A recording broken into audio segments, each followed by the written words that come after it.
Call करे क्या? Call ना किए हो? अच्छा एक लाइन गुनगुना देते हैं, इतना सारा अथाह प्यार देने के लिए।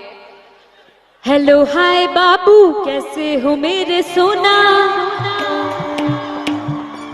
बिन बात किए तुमसे मुझे आ रहा है रोना।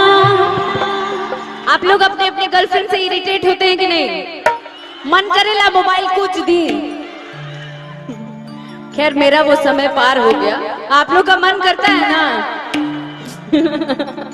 लेकिन सुनिए ढेर ज्यादा हाँ हाँ मत करिए, लड़किए बानी हम, ठीक बा? गुस्सा आवता हमके, गुस्सा आता है तो क्या मोबाइल को छुपा लिया करिए, फिर भी लव यू बोला करिए। हेलो हाय बाबू कैसे हो मेरे सोना, बिन बात किए तुमसे मुझे आ रहा है रोना। तो लड़का क्या कह रहा है, मतलब आप लोगों की दिल की बात मैं कह रही हूँ कि इतना तो करता प्यार और करे क्या। तो लड़की कहताड़ी सुनो ना कॉल करे क्या। तो लड़का कहता है कॉले ना की हो।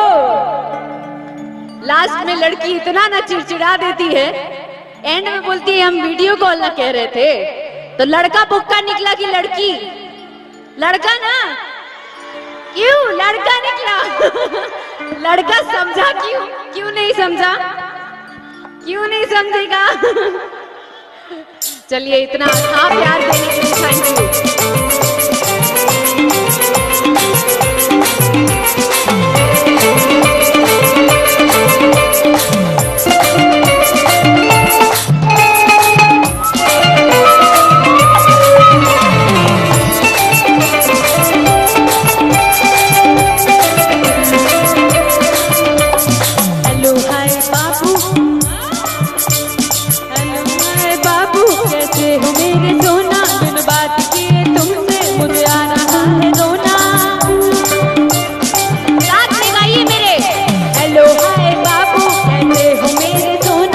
बात किए तुमसे मुझे आ रहा है रोना, इतना तो करता प्यार और करे क्या।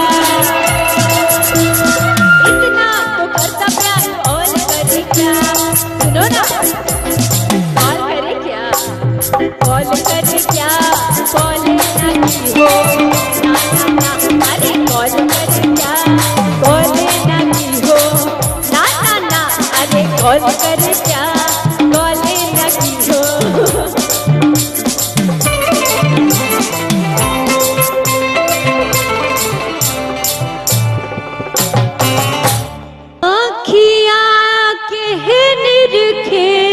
कजरा अबिंदिया करे सोर हो,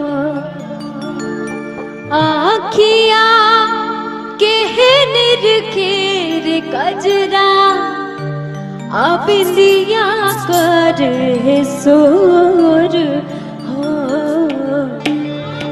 अगहलिया के चुमे कन बलिया धड़केला छतिया मोर हो। गहलिया के चुमे कन बलिया धड़केला छतिया मोर हो।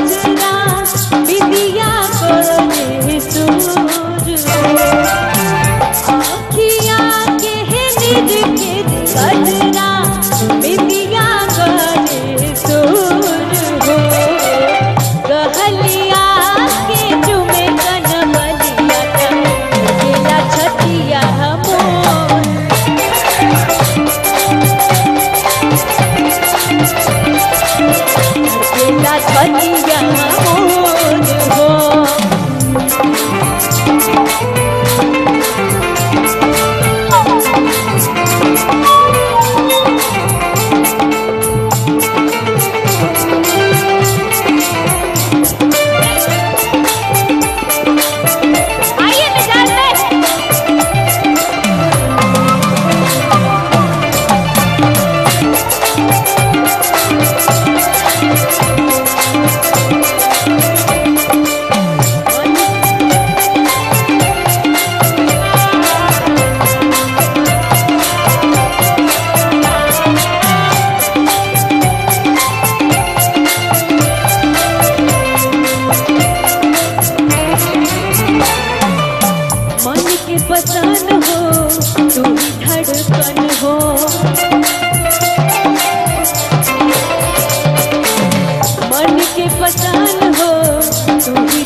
पावनी हाँ सुनर सजन हो।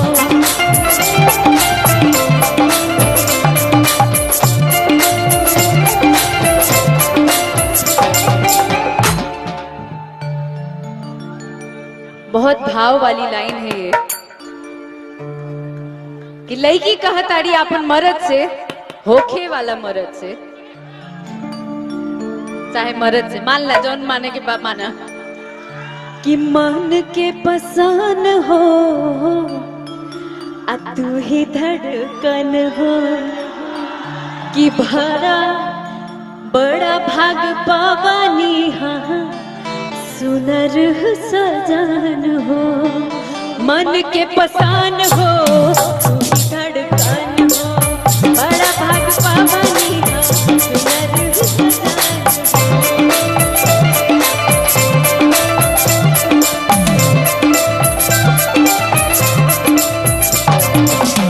धीरे धीरे है गम के कचरा,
जी ठीक बा, लागता ठीक, पर आप लोग डांस नहीं कर रहे हैं मेरे साथ भाई।